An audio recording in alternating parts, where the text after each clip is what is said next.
be the spokesperson for India, that is Bharat.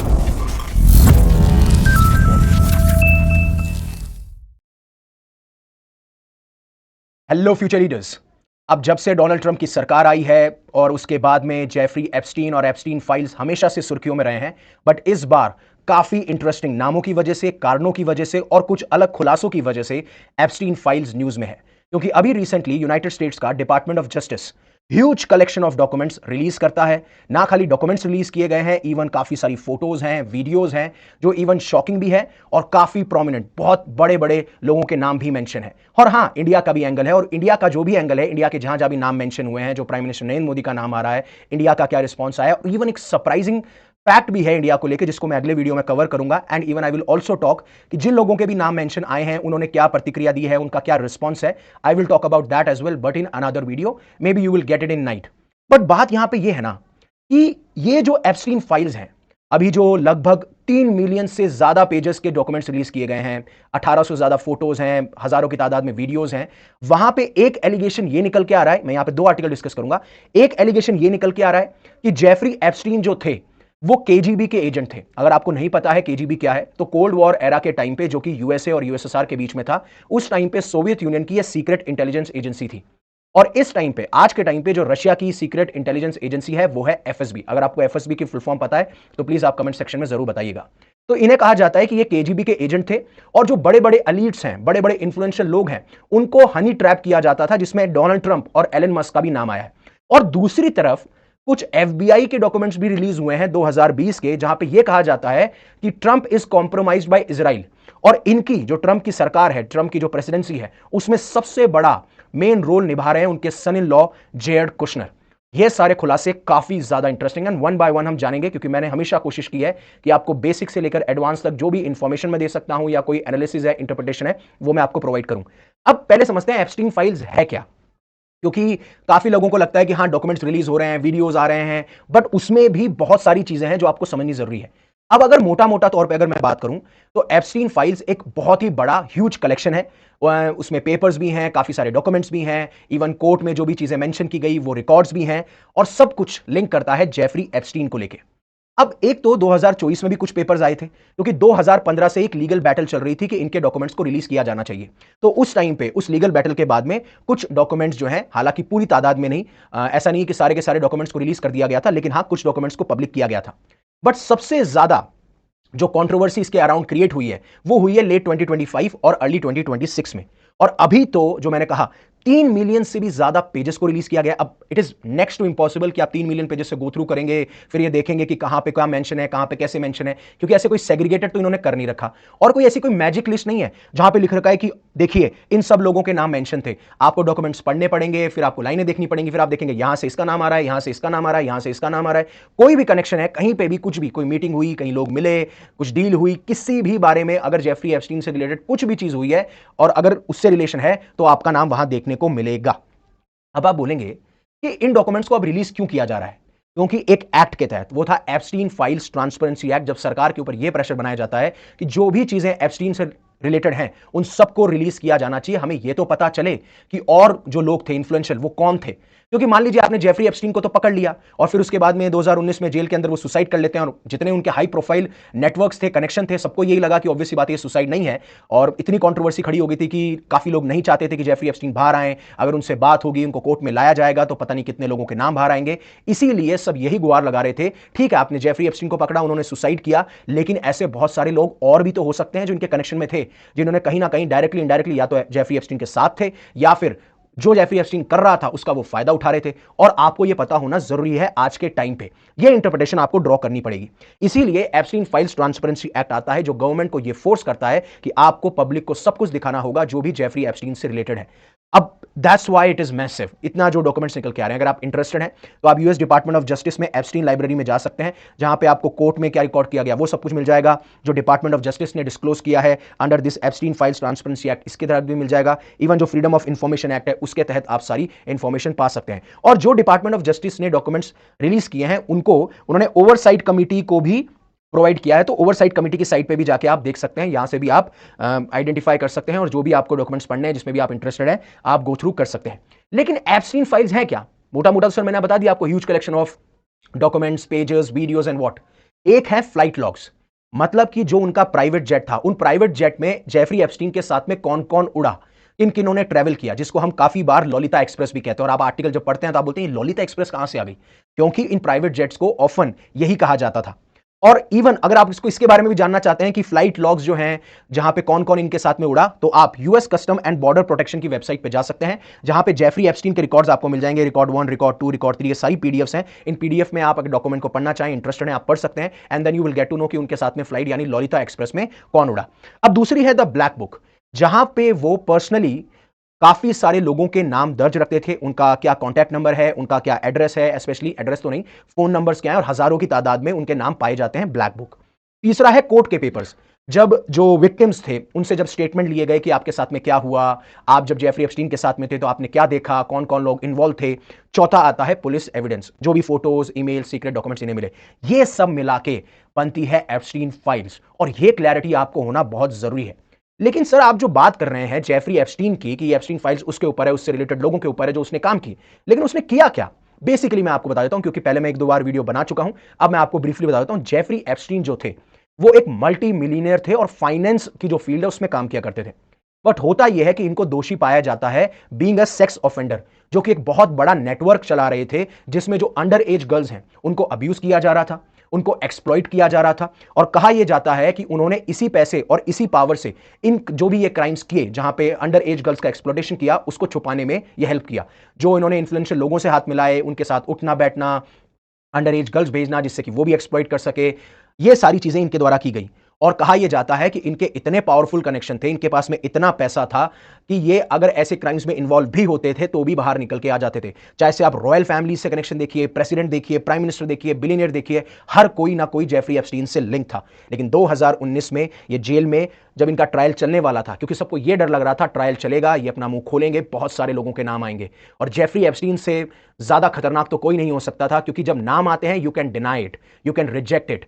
और जब आप खुद पावरफुल स्टेट में बैठे हो, मान लीजिए आप कोई रॉयल फैमिली से बिलोंग करता है, कोई प्रेसिडेंट है, तो वो नहीं चाहेगा कि कोई ऐसा डॉक्यूमेंट जहां पे उसने रॉन्ग डूइंग करी हो वो मेंशन करे। यहां पे ये सवाल भी खड़ा होता है, इसीलिए कहा जाता है कि कंट्रोवर्सी निकल के आती है कि इनको मरवा दिया गया था, बट बताया जाता है कि लीगली ऑफिशियली कि ये सुसाइड हुआ था इनके साथ में। अब आगे बढ़ने से पहले, जैसे एप्स्टीन फाइल्स ट्रांसपेरेंसी एक्ट की तरह आज हमें एप्स्टीन फाइल्स देखने को मिल रही है, वैसे ही अनअकैडमी चाहता है कि आपके साथ भी हम ट्रांसपेरेंट रहें, सो दैट आप ये डिसाइड कर सकें आपको अनअकैडमी के साथ जुड़ना है या नहीं जुड़ना है, आप आगे क्या करना चाहते हैं लाइफ के अंदर, किस तरीके से आपकी स्ट्रैटेजिक गाइडेंस होनी चाहिए। तो हम 3 डे फ्री ट्रायल चला रहे हैं, जो कि स्टार्ट हो चुका है 1 फरवरी से 3 फरवरी तक चलेगा। जितने भी पेड कोर्सेज हैं, पीडीएफ नोट्स हैं, पेड टेस्ट सीरीज हैं, सब कुछ आपको मिलेगी। डिस्क्रिप्शन में लिंक है, अगर आप इंटरेस्टेड हैं यूपीएससी के अंदर, आप सोचते हैं, या फिर आपका कोई भाई बहन है, आप उसको भी ये रेफर कर सकते हैं। अब पहले केस के बारे में बात करते हैं। जब यह कहा जा रहा है जेफरी एप्स्टीन जो हैं वो केजीबी यानी कोल्ड वॉर के टाइम पे जो सोवियत यूनियन की सीक्रेट इंटेलिजेंस एजेंसी थी उसके एजेंट हो सकते थे, और वो कुछ ऐसी टैक्टिक्स का इस्तेमाल करते थे जिससे कि वो बहुत इंफ्लुएंशियल लोगों को टारगेट कर सके, including Donald Trump and Musk. अब इनकी जो टेक्निक होती थी वो होती थी हनी ट्रैप। अब हनी ट्रैप आप सबने सुन लिया होगा, एक इंटेलिजेंस टैक्टिक होती है जहां पे अट्रैक्टिव फीमेल्स या अट्रैक्टिव लोगों का इस्तेमाल किया जाता है, जिससे कि जो पावरफुल और इन्फ्लुएंशियल लोग हैं उनको ट्रैप कर सकें। और एक बार उनको ट्रैप कर लिया तो सीक्रेटली आप उनको रिकॉर्ड करेंगे, फिर उसके बाद में आप उनको ब्लैकमेल करेंगे, और आप जब आपके पास में इतना एक्सेस होगा, जब आपके पास में ऐसी चीज होंगी जिससे आप उनको इन्फ्लुएंस कर सकते हैं, प्रेशराइज कर सकते हैं, वो वनरेबल होंगे, कमजोर होंगे, तो वो आपके हिसाब से काम करेंगे। और केजीबी जो कि सोवियत यूनियन की सीक्रेट एजेंसी थी, और अगर ये है जो एलिगेशन लग रहा है कि केजीबी एजेंट थे, तो ऑब्वियस सी बात है जो भी रशियन इंटरेस्ट के खिलाफ काम करेगा या जो भी रशिया को उस टाइम पे जरूरत होगी वो इस तरीके से करवाई जा सकती है। और इस मेथड को कॉम्प्रोमाट रशियन इंटेलिजेंस में कहा जाता है। अब किन किन लोगों के पावरफुल नेम्स मेंशन है, अब देखिए, जो केजीबी एजेंट जो इनका कहा जा रहा है, मैं उसकी बात नहीं कर रहा हूं। अभी जो डॉक्यूमेंट्स निकल के आ रहे हैं, Donald Trump, Elon Musk, Bill Gates, Prince Andrew, I will talk about this in my second video. But यहां पे सबसे बड़ी बात यह है कि यूएस जस्टिस डिपार्टमेंट साफ साफ ये कह देता है कि जो भी इनका नाम मेंशन किया जा रहा है, इनके ऊपर क्राइम्स हैं या कोई भी ऐसी डायरेक्टली इनडायरेक्टली इनका इन्वॉल्वमेंट है, वो गलत है, वो बड़ा चढ़ा के किया जा रहा है, ऐसा कुछ भी नहीं। और स्पेशली ट्रंप से रिलेटेड ये इन्होंने कहा है यूनाइटेड स्टेट्स के जस्टिस डिपार्टमेंट ने, और इनके हेड कौन है, इनके हेड है डोनाल्ड ट्रंप ही।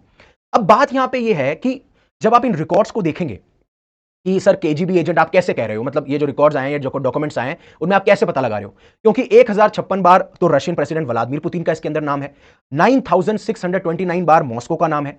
अब रिपोर्ट साफ साफ ये कहती है कि जेफरी एप्स्टीन जो है कहीं ना कहीं उनको पुतिन का एक्सेस था, और स्पेशली जब उन्हें 2008 में दोषी पाया गया था एक माइनर गर्ल को सॉलिसिट करने का। एक तो यहां से लिंक निकल के आता है। दूसरा यह कहा जाता है कि जो डेली मेल है उसमें एक रॉबर्ट मैक्सवेल है जो कि ब्रिटिश मीडिया ऑनर थे और वो बॉर्न हुए थे, पैदा हुए थे ज़ेकोस्लोवाकिया में। वो भी एक सोवियत इंटेलिजेंस एजेंट थे 1970s के टाइम पे। तो एक तो पुतिन का नाम आना, मॉस्को का नाम आना और पुतिन के साथ एक्सेस होना। दूसरा एक ऐसा इंसान जो ब्रिटिश मीडिया ओनर है जो कि ज़ेकोस्लोवाकिया में पैदा हुआ है, उसको भी एक सोवियत इंटेलिजेंस एजेंट कहा जाता है और 1970 से इनके साथ में थे। और आपको बता दूं, रॉबर्ट मैक्सवेल जो हैं, उन्होंने जो सोवियत में जो ज्यूज रह रहे थे उनको इजराइल में मूव करने के लिए भी इन्होंने हेल्प करी थी और इसमें इजराइल की जो इंटेलिजेंस एजेंसी है मोसाद इनका साथ दे रही थी, जिससे कि रॉबर्ट मैक्सवेल जो है सोवियत ज्यूज को इजराइल में मूव करा सके। अब इस रिपोर्ट को जब आप बार बार और पढ़ते हैं तो उसमें यह कहा आता है कि इसी तरीके से जो मैक्सवेल है वो रशियन मनी को मूव कराने में, यानी वेस्टर्न जो फाइनेंशियल सिस्टम है उनमें रशियन मनी को कैसे भेजा जाए, मैक्सवेल का बहुत बड़ा रोल था और इसमें जेफरी एप्स्टीन इनकी मदद कर रहे थे। तो इन लिंक्स की वजह से कहा जाता है कि ये केजीबी एजेंट हो सकते हैं, क्योंकि रॉबर्ट मैक्सवेल जो है वो एक केजीबी एजेंट है, सोवियत जूस को मूव करा रहे हैं। पैसा अगर उन्हें वेस्टर्न फाइनेंशियल सिस्टम में डालना है तो वहां पे एप्स्टीन, जो जेफरी एप्स्टीन है, वहां उनका लिंक पाया जा रहा है। और इवन यहां तक कहा गया कि एप्स्टीन को रॉबर्ट मैक्सवेल और एक केजीबी एजेंट से, जो कि एक बिजनेसमैन था, ऑयल बिजनेसमैन, उनके साथ में इनकी मीटिंग कराई जाती है, जो कि दोनों के दोनों रशियन इंटेलिजेंस से लिंक थे। और जब और इन्वेस्टिगेशन होती है तो मैक्सवेल की जो बिजनेस डीलिंग थी, कहा जाता है कि सिर्फ इसका कनेक्शन केजीबी और मोसाद से नहीं था, तो ब्रिटेन की इंटेलिजेंस एजेंसी MI6 उनके साथ भी था। तो एक ऐसा इंसान जिसका डिफरेंट डिफरेंट सीक्रेटिव एजेंसी के साथ में मिलना है, बैठना है, उठना है, उनके लिए काम करना है, और उसमें अगर जेफरी एप्स्टीन का नाम आता है, जो डायरेक्टली इनडायरेक्टली हो सकता है, जो एलिगेशन लगे हैं, जो इनको इंसिस्ट करते थे, असिस्ट करते थे, तो क्यों ना जेफरी एप्स्टीन एक केजीबी एजेंट हो सकते हैं। जहां से ये रिपोर्ट निकल के आ रही है, सब कुछ मेंशन एप्स्टीन फाइल्स के अंदर ही है। मैं कोई अपनी कहानी बना के बात नहीं कर रहा हूं।